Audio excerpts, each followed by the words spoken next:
Tout ça, le lacal tata, nkola kotika bino.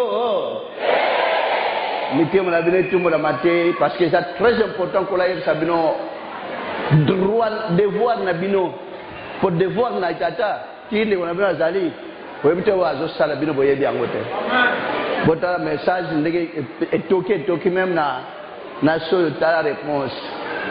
bon mona ki bilingi uti na so yo voilà parce que bazaki na mitema polele na bite soke ya wate na bite ke bozana mitema ukangate eza etumbezaki makasi nawe zosela ndeko na bino kotona kisasa tango koma suka encore ya bwale ya bitumba yango na lakisi batamukelike yende mutu aza apotejaka atai ko yinda atai ko ya sache na kata motema na ye liso na tate sana ye no tulo azanzamba bomo ya pesi batu boni bakenda ba yekola bible ba futa ba préscolaire ba yekola bible na ba passer ndenge na ndenge batikala kumona makambo te mais ben na grâce à tata maye ba prophète nyos ba lakaki ti Jésus na monoko na ye ya wana bino bomoni gloire à Dieu bozala bata mayele o bazuluka royaume de cieux o bazuluka trésor tonda makasi na mukilite ototikaka kolo asala abatla bino asunga moko na moko ami moyo na katina bomo na bino nyoso kemna ndikolesa na bino longo boki yango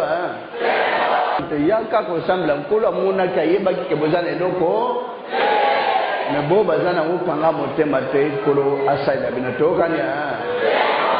kusenge pana tata nzamla moyo tata musa salola pena se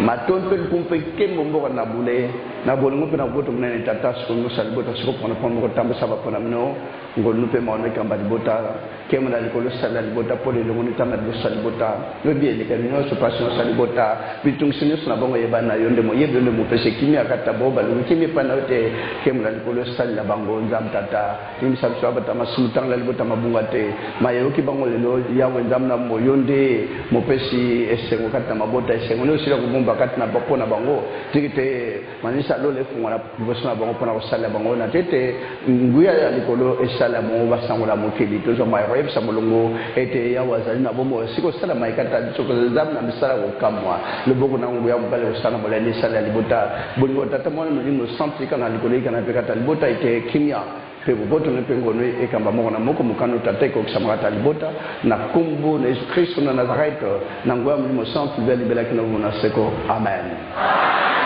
Boto na kumbu na Yesu Kristo na Nazareth.